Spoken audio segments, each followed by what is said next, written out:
Hey everyone, so friend कैसे हैं आप सभी। ऐसा आप सभी अच्छे होंगे, मस्त होंगे, स्वस्थ होंगे। सो गाइस, आज की वीडियो काफ़ी इंपॉर्टेंट होने वाली है क्योंकि आज की इस वीडियो में मैं आपको बतलाने वाला हूं कि आयुष काउंसलिंग के लिए कौन कौन से डॉक्यूमेंट्स की रिक्वायरमेंट होती है। चाहे आप AA-CCC की काउंसलिंग कराओ, चाहे आप किसी और स्टेट की काउंसलिंग कराओ, सब में सेम डॉक्यूमेंट रहने वाले हैं जो मैं आपको आज की इस वीडियो में बताऊंगा। तो आपको क्या करना है, आपको एक पेन ले लेना है, एक कॉपी ले लेना है और क्या करना है, जो मैं आपको डॉक्यूमेंट बता रहा हूँ उनको नोट डाउन कर लेना है, ठीक है। और जो है उस पर आप टिक मार्क कर लीजिए, जो नहीं है उसे आप अभी बनवा लीजिए क्योंकि अभी टाइम है ना, तो अभी बन जाएगा। जैसे काउंसलिंग स्टार्ट होती है तो काउंसलिंग के समय ये जो डॉक्यूमेंट्स अगर आपके पास नहीं रहते हैं तो काफ़ी दिक्कत होती है और एन वक्त पर ये सारे डॉक्यूमेंट्स नहीं बनते, ठीक है। इसलिए मैं आपको बोल रहा हूँ अभी आपके पास समय है और आपके लिए मैंने टाइम से ये वीडियो बना दी है। तो आप क्या कीजिए, आप सारे डॉक्यूमेंट्स को रेडी कर लीजिए, ठीक है। जब भी काउंसलिंग फिर स्टार्ट होगी तो आप एकदम टेंशन फ्री रहोगे, ठीक। मैं डिटेल में इस वीडियो में आपको बतलाने वाला हूँ, ठीक है। तो चलिए टाइम को ज़्यादा वेस्ट न करते हुए हम हमारे टॉपिक पर आगे बढ़ते हैं। तो हम क्या बात करने वाले हैं, document required for Ayush counselling. आपको क्या करना है, मस्ट लिसन केयरफुली, ठीक है। तो सबसे पहले तो आपको नीट एडमिट कार्ड की भी रिक्वायरमेंट होगी जब आप एडमिशन लेने जाएंगे, है ना। जो भी कॉलेज आपको अलॉट होगा तो वहाँ पर एडमिट कार्ड की भी रिक्वायरमेंट होती है। तो जिसने भी एडमिट कार्ड घुमा दिया है या कहीं और रख दिया है तो उसे निकालिए और अपने फाइल में जमा कर लीजिए। उसके बाद आपको नीट का स्कोर कार्ड की भी रिक्वायरमेंट होगी। आपका जो रिजल्ट आया है उसकी भी आपको क्या कर लेना है, कॉपी निकाल लेना है 2 से 4, ठीक है।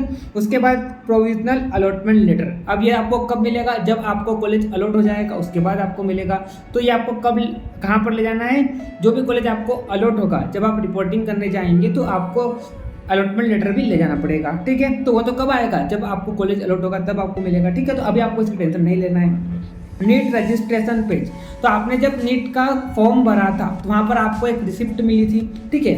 रजिस्ट्रेशन पेज का जो एक आपको क्या मिला था, एक पेज मिला था, है ना। क्या मिला था आपको, नीट रजिस्ट्रेशन पेज मिला था, तो वो भी आपको ले जाना है, ठीक है। वो कब रिक्वायरमेंट होगा, जब आप कॉलेज में रिपोर्टिंग करने जाएंगे तब। उसके बाद कोई ना कोई एक आइडेंटिटी प्रूफ होना।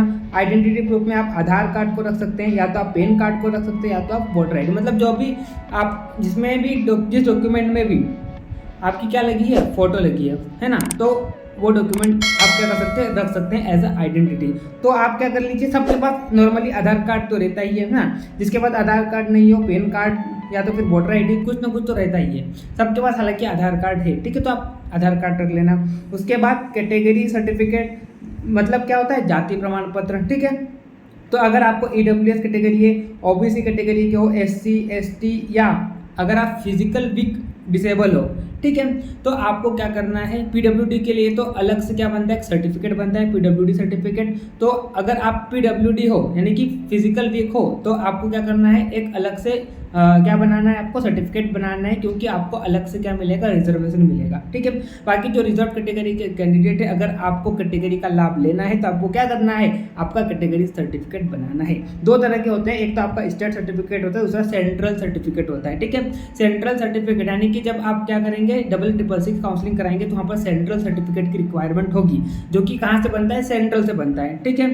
तो मतलब सेंट्रल में आप कौन सी कैटेगरी में आते हैं तो उसका एक अलग बनता है और एक आपका स्टेट का बनता है। तो अगर आप स्टेट की कराएंगे तो आपको स्टेट की ही रिक्वायरमेंट होगी। अगर आप AA-CCC कराएंगे तो वहाँ पर आपका कौन सा सर्टिफिकेट चाहिए, सेंट्रल वाला चाहिए, ठीक है। उसके बाद आपका डोमिसाइल सर्टिफिकेट, अगर आप स्टेट की काउंसलिंग कराएंगे और अगर आपको स्टेट का बेनिफिट लेना है तो आपको क्या चाहिए, डोमिसाइल सर्टिफिकेट चाहिए। अगर आपके पास ये नहीं रहेगा तो आप जनरल में माने जाएंगे, ठीक है। तो आपको क्या करना है, डोमिसाइल सर्टिफिकेट ये करना है, ठीक है। जनरल में माने जाएंगे क्या आप, फिर आपको उस स्टेट में पार्टिसिपेट करने को मिलेगा ही नहीं 85% वाली सीट में, ठीक है। तो आपको क्या करना है, डोमिसाइल सर्टिफिकेट बनवा लेना है। उसके बाद माइग्रेशन सर्टिफिकेट, ये स्कूल से मिलता है ना।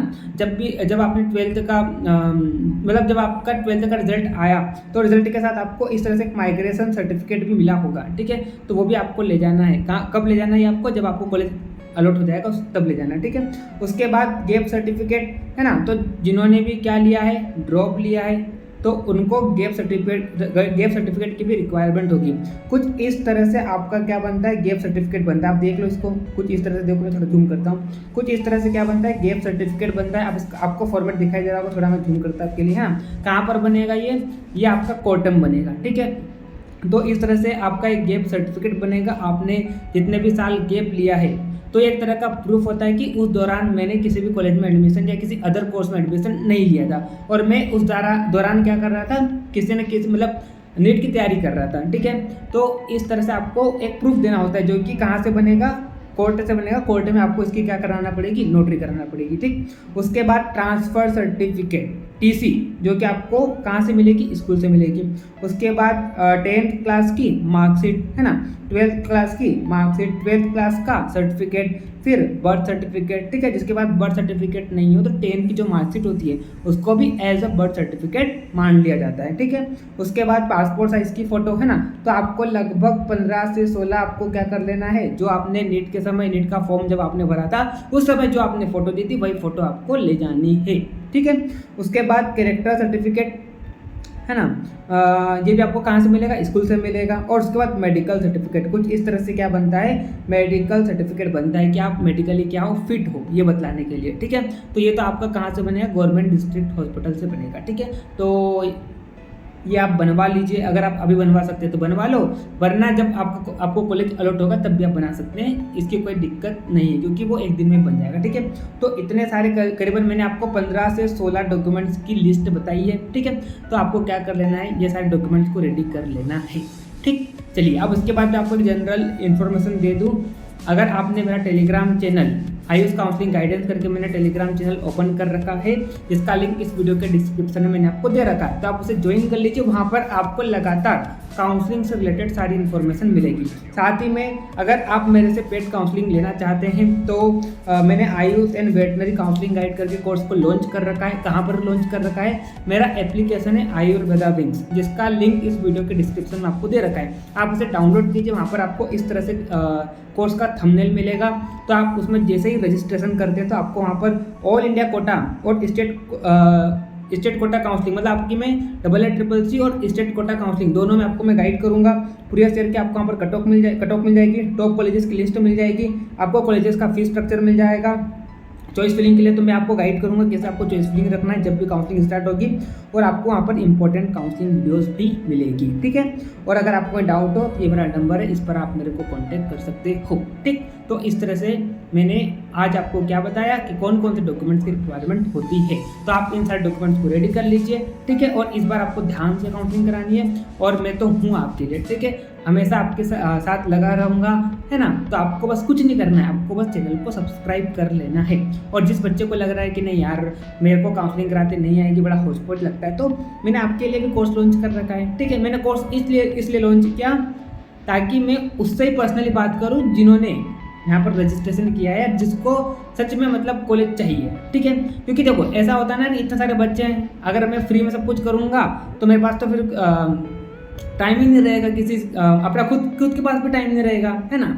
6 से 7 हज़ार बच्चे यहाँ पर है मतलब लगभग, तो इसीलिए मैंने क्या किया, जिसको पर्सनली अगर चाहिए तो आप ले सकते हो। ठीक है, चलिए तो मिलते हैं नेक्स्ट वीडियो में, इसी तरह के काउंसलिंग की वीडियो में लाते रहूँगा आपके लिए। तो मस्त रहिए, स्वस्थ रहिए और बढ़िया रहिए।